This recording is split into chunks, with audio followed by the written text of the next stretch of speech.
السلام علیکم ناظرین، میں ہوں آپ کا میزبان وقار احمد اور آپ دیکھ رہے ہیں K20 نیوز۔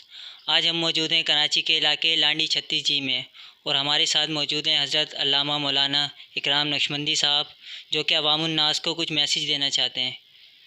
جی علامہ صاحب، آپ کیا میسیج دینا چاہتے ہیں؟ الحمدللہ رب العالمین والصلاة والسلام علی سید الانبیاء والمرسلین، اما بعد فاعوذ باللہ من الشیطان الرجیم، بسم اللہ الرحمن الرحیم۔ وَلِمَنْ خَافَ مَقَامَ رَبِّهِ جَنَّتَانِ آمَنْتُ بِاللَّهِ صدق اللہ العظیم۔ منہ دیکھ لیا آئینے میں پر داغ نہ دیکھا سینے میں، منہ دیکھ لیا آئینے میں پر داغ نہ دیکھا سینے میں، جی کو لگایا ایسے جینے میں، مرنے کو تو انسان بھول گئے، جو کام مسلمانوں کا تھا وہ کام مسلمان بھول گئے، اوروں کا فسانہ یاد رہا یہاں اپنا فسانہ بھول گئے۔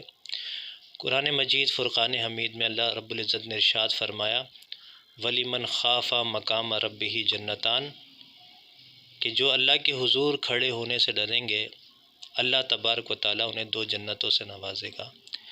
یہ ماہ مبارکہ الحمدللہ اس کی نسبت سیدنا صدیق اکبر رضی اللہ تعالیٰ عنہ سے ہے، اور مقام اور مرتبہ بہت بلند ہے۔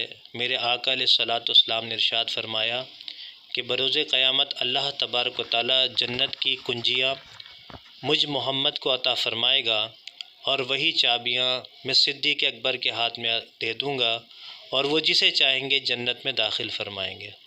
اور میرے آقا علیہ الصلاۃ والسلام نے ارشاد فرمایا، اللہ کے حبیب صلی اللہ علیہ وسلم ارشاد فرماتے ہیں کہ صدیق اکبر سب سے بڑے مقام اور مرتبے والے، اور اللہ کے حبیب صلی اللہ علیہ وسلم نے آپ کو دنیا میں جنت کی بشارت دی ہے۔ آپ کا مرتبہ اور مقام بہت بلند ہے، لیکن اللہ سے کس طرح ڈرتے ہیں، اللہ کا خوف کس طرح رکھتے ہیں کہ حدیث پاک میں آتا ہے کہ آپ ایک مقام پر تشریف فرما تھے، آپ کی نگاہ ایک درخت پر بیٹھی چڑیا پر پڑتی ہے، آپ رو کر فرماتے ہیں کہ چڑیا تو کتنی خوش نصیب ہے کہ ایک درخت سے دوسرے درخت پر چلے جاتی ہے، ایک شاخ سے دوسرے شاخ پر چلے جاتی ہے، جہاں سے چاہتی ہے پانی پیتی ہے، جہاں سے چاہتی ہے دانہ چگ لیتی ہے۔ آپ رو کر فرماتے ہیں ایک ابو بکر ہے، کھاتا ہے تو لکھ لیا جاتا ہے، پیتا ہے تو لکھ لیا جاتا ہے، دیکھتا ہے تو لکھ لیا جاتا ہے، بولتا ہے تو لکھ لیا جاتا ہے، چلتا ہے تو لکھ لیا جاتا ہے۔ کاش ابو بکر نہ ہوتا، چڑیا ہوتا، مٹی میں مل جاتا، اللہ کے حضور پیش نہ کیا جاتا۔ یہ ابو بکر کا اتنا بڑا مقام ہے، لیکن آج مسلمانوں کا حال کیا ہے، اس امت کا حال کیا ہے؟ آج امت بیرا روی کا شکار ہے، آج امت بے نمازی ہے، آج امت شراب پینے میں مشغول ہے، شراب پینے میں غرق ہے، آج امت والدین کی نافرمانی میں غرق ہے، اور سب سے بڑا مسئلہ وہ قوم پرستی کا ہے۔ آپ نے دیکھا ہوگا کہ قوم پرستی کو عروج سے عروج دیا جا رہا ہے۔ یقین جانیے کہ اللہ کے حبیب صلی اللہ علیہ وسلم نے ارشاد فرمایا، جو قوم پرستی کی موت مرا وہ کفر کی موت مر گیا۔ لیکن یہاں دیکھیں ہر بندہ پریشان حال ہے کہ قوم پرستی کی وجہ سے کوئی پٹھان ہے تو وہ کہتا ہے کہ پٹھان حق پر ہے، کوئی سندھی ہے تو وہ کہتا سندھی حق پر ہے، کوئی بلوچی ہے تو کہتا وہ بلوچی حق پر ہے، کوئی مہاجر ہے تو وہ کہتا ہے کہ مہاجر حق پر ہے۔ لیکن حق پہ وہ ہے جس نے پڑھ لیا لا الہ الا اللہ محمد الرسول اللہ، اور جو کلمہ پڑھنے کے بعد دین اسلام پر کامل عمل کرے وہ کامیاب ہو جائے گا۔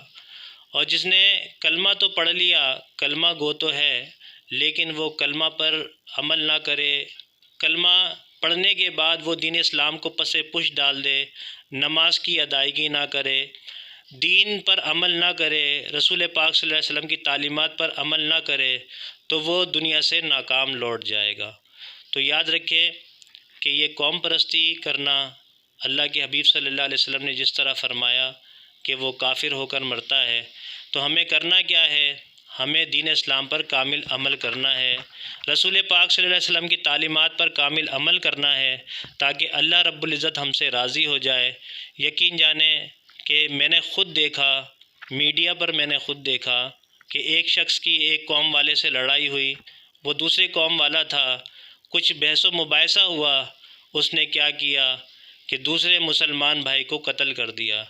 رسول پاک صلی اللہ علیہ وسلم ارشاد فرماتے ہیں یہاں پر مسلمان کی بات نہیں ہو رہی، میرے آقا علیہ الصلوۃ والسلام نے ارشاد فرمایا کسی شخص نے کسی ایک انسان کو قتل کیا گویا اس نے پوری انسانیت کو قتل کر دیا۔ اللہ کریم سے دعا ہے اللہ کریم ہم تمام کو دین اسلام سمجھنے کی اور اس پر عمل پیرا ہونے کی توفیق عطا فرمائے۔ جی آج ہمارے ساتھ موجود تھے حضرت علامہ مولانا اکرام نقشبندی صاحب۔ یہ جو ہمارا ایک میسیج تھا یہ کسی کو تنقید کرنے کے لیے نہیں تھا۔ ہمارے اسلامی بھائی سندھی ہو، پٹھان ہو یا بلوچی ہو یا کسی بھی قوم سے تعلق رکھتا ہو، یہ کسی کو تنقید کرنے کے لیے نہیں تھا۔ یہ جو ہمارے معاشرے میں ہو رہا ہے عوام کو ایک میسیج دینے کے لیے تھا۔ اب تک کے لیے اتنا ہی۔ میں ہوں آپ کا میزبان وقار احمد اور آپ دیکھ رہے ہیں K20 نیوز۔